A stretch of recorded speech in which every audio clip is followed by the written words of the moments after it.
Welcome to नाने classes. दोस्तों, नाने क्लासेस के यूट्यूब चैनल पे आपका स्वागत है। आज है 20 नवंबर 2020 और 20 नवंबर 2020 के जितने भी most important Rajasthan current affairs के क्वेश्चन बनते हैं आज हम उनका डिस्कस करेंगे। प्लस इंडिया करंट अफेयर्स के क्वेश्चन जितने भी बनते हैं डिस्कस करेंगे।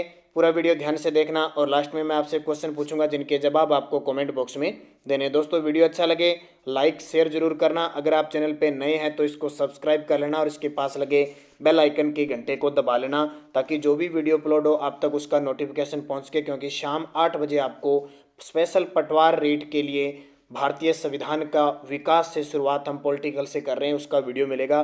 थोड़ी सी तकनीकी समस्या आने की वजह से आपको सही टाइम पे वीडियो नहीं मिल पा रहा है, इसके लिए हमें खेद है, लेकिन फिर भी हम लगातार प्रयास कर रहे हैं आपको लगातार टाइम टू टाइम वीडियो मिलता रहे। तो देखिए, अब आरपीएससी पटवार क्रैश कोर्स के लिए अगर आपको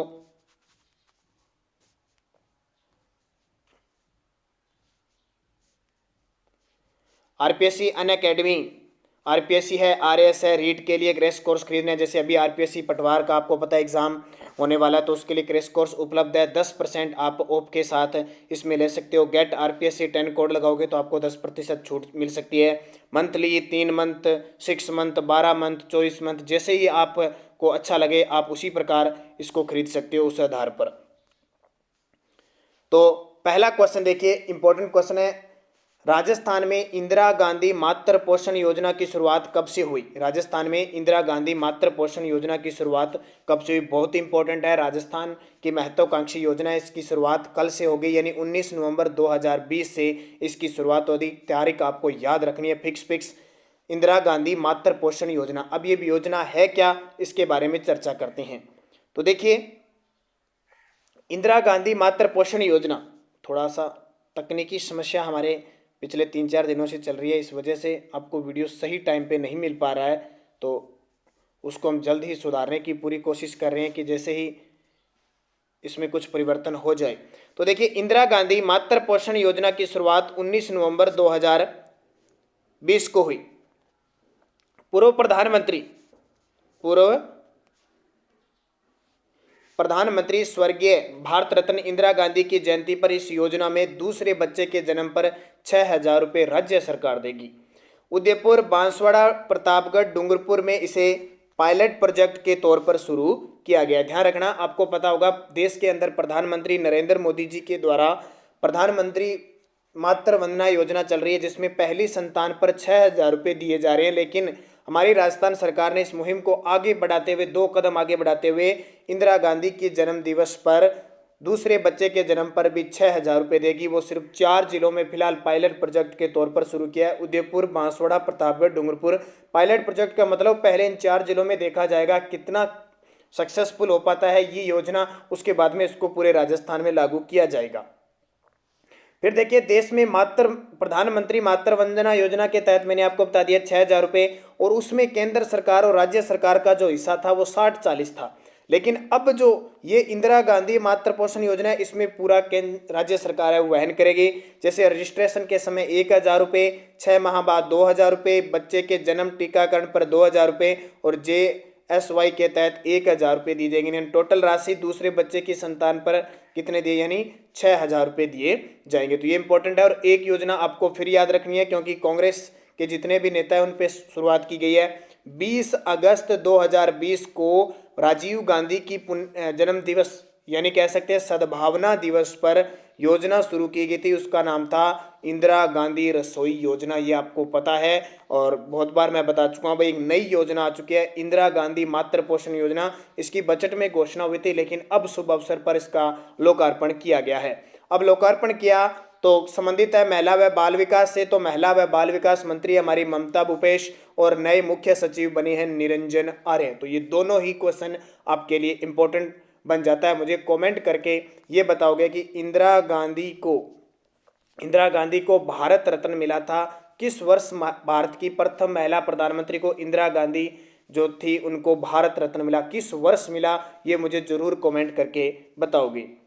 दूसरा क्वेश्चन देखिए, इंपॉर्टेंट क्वेश्चन है। राजस्थान तिलम संघ का राजफेड में विलय हो गया, इसकी स्थापना कब हुई थी? ये राजस्थान तिलम संघ है, इसका जो विलय है वो राजफेड में हो गया। यानी तिलहन से संबंधित तेलीय पदार्थों से जितने भी फसल वगैरह उत्पादन होता है, औद्योगिक क्षेत्र है, ये संघ उनके लिए है।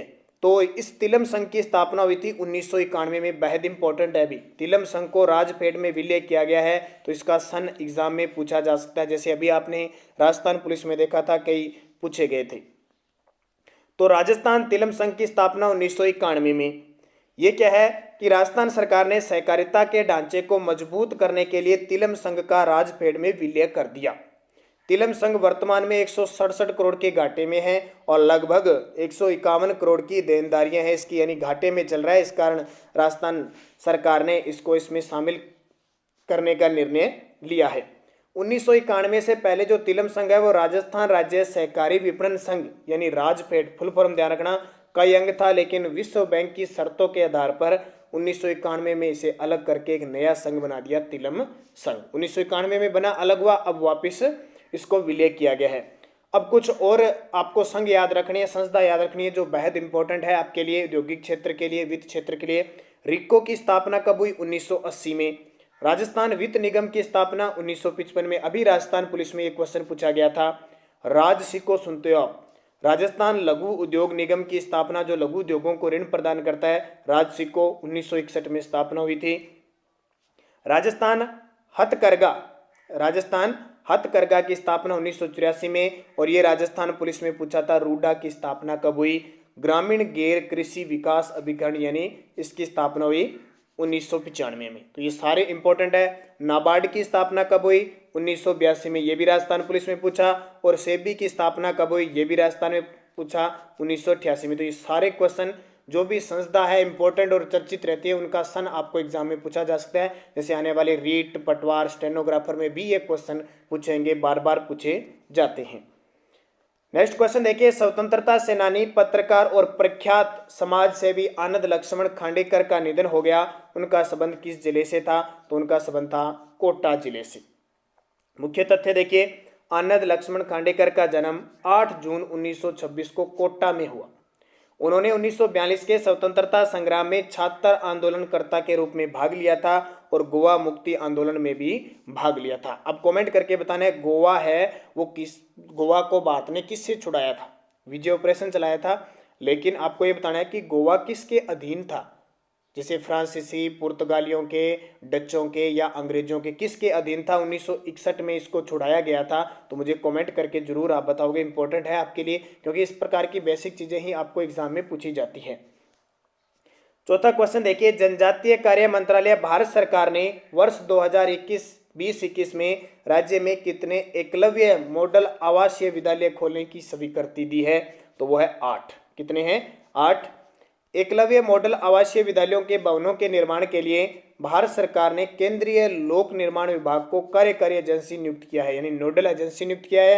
ये आवासीय विद्यालय उदयपुर, बांसवाड़ा, प्रतापगढ़ के जिलों में खोले जाएंगे। दूसरी आपके लिए बात है कि हमारा हर रोज सुबह 7 बजे करंट अफेयर्स का वीडियो आता है, लेकिन अब कुछ 3-4 दिनों से थोड़ी तकनीकी समस्या चल रही है, इस वजह से थोड़ा टाइम सेट नहीं आया। तो कल से आपको सही टाइम पे 7 बजे वीडियो मिलना शुरू हो जाएगा, तो ये भी ध्यान रखना इंपॉर्टेंट है। दूसरा, इसकी पीडीएफ आपको टेलीग्राम पर नानक क्लासेस स्टडी अड्डा ग्रुप बना हुआ है, वहां हमारी इसकी पीडीएफ प्राप्त हो जाती है। नेक्स्ट क्वेश्चन देखिए, बहुत इंपॉर्टेंट है। फीफा अंडर 17 महिला विश्व कप 2022 की मेजबानी कौन सा देश करेगा? तो भारत करेगा। अब भारत क्यों करेगा? क्योंकि 2021 के अंदर होना था ये महिला विश्व कप, ठीक है, मार्च अप्रैल में होना था, कोरोना की वजह से रद्द कर दिया और अब 2022 में ही यह आयोजन किया जाएगा। और 2022 में यह आयोजन 5 शहरों में होगा, ध्यान रखना। कौन कौन से? एक तो उड़ीसा का जो भुवनेश्वर है, कलिंगा स्टेडियम काफी चर्चित रहता है। कोलकाता का विवेकानंद युवा भारती क्रीड़ांगन, गुवाहाटी का इंदिरा गांधी एथलेटिक स्टेडियम गुवाहाटी असम के अंदर है, अहमदाबाद गुजरात में अहमदाबाद का ई-इन अरेना और नई मुंबई का डीवाई पाटिल स्टेडियम में इसका आयोजन होगा। एक और याद रखना, 2022 से नाम याद आ गया, 2022 में जो राष्ट्रमंडल खेल होंगे वो भी बर्मिंघम इंग्लैंड के अंदर होंगे। ये सारी चीजें आपके लिए इंपॉर्टेंट है। और देखिए, फीफा का संबंध किससे है? एक तो ये क्वेश्चन सीधा आ जाता है, फुटबॉल से है। मुख्यालय इसका ज्यूरिख स्विट्जरलैंड के अंदर है और फीफा के अध्यक्ष वर्तमान में है जियानी इन्फेंटिनो इसके वर्तमान अध्यक्ष हैं। नेक्स्ट देखिए, काफी दिवस के रूप में चर्चित है। ये विश्व जगत का विश्व शौचालय दिवस कब मनाया जाता है? पिछले साल जब रेलवे का एग्जाम हुआ था ग्रुप डी का, तो उसमें क्वेश्चन 2-3 बार आ गया था विश्व शौचालय दिवस। तो 19 नवंबर को विश्व शौचालय दिवस मनाया जाता है। इसी 19 नवंबर को हमारी भारत की प्रथम महिला प्रधानमंत्री, भारत की प्रथम भारत रत्न महिला और लेडी, जिसको आयरन लेडी कहते हैं, जिनकी समाधि स्थल शक्ति घाट है, 2 बार ये प्रधानमंत्री रही थी, का जन्म दिवस भी मनाया जाता है। दूसरा इसमें ऑप्शन हो रहा है 18 नवंबर को जयपुर शहर का स्थापना दिवस बनाया गया, ठीक है, और 14 नवंबर को बाल दिवस बनाया गया। कौन सा? बाल दिवस, पंडित जवाहरलाल नेहरू की जयंती। तो लगभग बड़े बड़े नेताओं की जन्म दिवस यहाँ पे आया। अब इसकी शुरुआत हुई थी, ध्यान रखना, 2013 में, और विश्व शौचालय संगठन की स्थापना हुई थी 19 नवंबर 2001 को, इसलिए 19 नवंबर को विश्व शौचालय दिवस मनाया जाता है। इस वर्ष की थीम आपको याद रखनी है, sustainable sanitation and climate change विषय पर बनाया गया।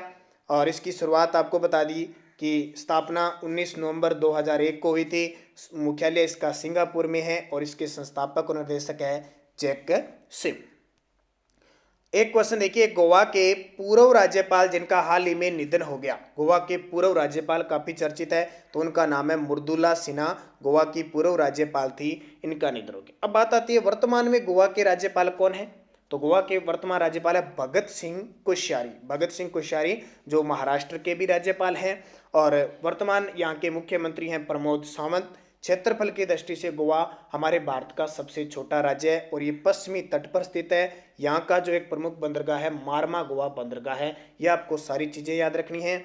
और आनंदीबेन पटेल कौन है? तो वर्तमान उत्तर प्रदेश और मध्य प्रदेश की राज्यपाल है। सुषमा स्वराज हमारी पूर्व विदेश मंत्री, जिनका निधन भी हो चुका है, और ये दिल्ली की पहली महिला मुख्यमंत्री थी। शीला दीक्षित ये भी दिल्ली की सबसे लंबे समय तक मुख्यमंत्री रही थी और इनका भी निधन हो चुका है, यानी तीनों की मृत्यु हो चुकी है। तो ये इंपॉर्टेंट है। अब देखिए मैंने सारी आपको बात बता दी। इनकी पुस्तक आपको याद रखनी है। पुस्तक एक थी रानी ऐसी, मृदुला सिन्हा एक थी रानी। ये क्वेश्चन आपसे एग्जाम में पूछा जा सकता है। और अटल बिहारी वाजपेयी के प्रधानमंत्री काल में ये केंद्रीय समाज कल्याण बोर्ड की अध्यक्ष भी रही थी। और मुजफ्फरनगर की मूल निवासी थी। ये गवर्नर हाउस ऑफ लॉन में चांद के साथ नामक एक सांस्कृतिक कार्यक्रम शुरू करने के लिए इन्हें याद किया जाता है। अब देखिए पिछले वीडियो का क्वेश्चन क्या था, answer of last video question, जो बहुत सारे विद्यार्थियों ने बड़े शानदार तरीके से कमेंट में जवाब दिया, उनको हार्दिक शुभकामनाएं। तो राजस्थान के सामाजिक न्याय व अधिकारिता मंत्री जिनका हाल ही में निधन हो गया, तो वह मास्टर भंवरलाल मेघवाल, और काफ़ी चर्चित भी थे, गदावर नेता थे कांग्रेस के। और अब 200 सीटें जो विधानसभा में, अब 2 सीटें खाली हो चुकी है। एक तो मास्टर भंवरलाल जी की मृत्यु होगी और दूसरी कैलाश चंद्र बहड़िया, इनकी भी मृत्यु होगी। ये आपको पता होगा भीलवाड़ा से विधायक थे, इनकी भी मृत्यु होगी। तो 2 बड़े नेता की मृत्यु हो चुकी है। मदन लाल सैनी कौन है? तो ये अब जो वर्तमान में राजस्थान में भाजपा के प्रदेश अध्यक्ष थे ना, सतीश पूनिया, उससे पहले ये अध्यक्ष थे, इनकी मृत्यु हो चुकी है। और चंद्रावती देवी ये पांडिचेरी की पूर्व उपराज्यपाल, हरियाणा की प्रथम महिला विधायक और प्रथम सांसद और मंत्री भी थी, इनका भी निधन हो चुका है। तो चारों के निधन मैंने आपको पूरा विवरण बता दिया, याद रखोगे। एक क्वेश्चन मैंने पूछा था, सालिम सिंह पटवों की हवेली और नथमल की हवेली का संबंध राजस्थान के किस जिले से है?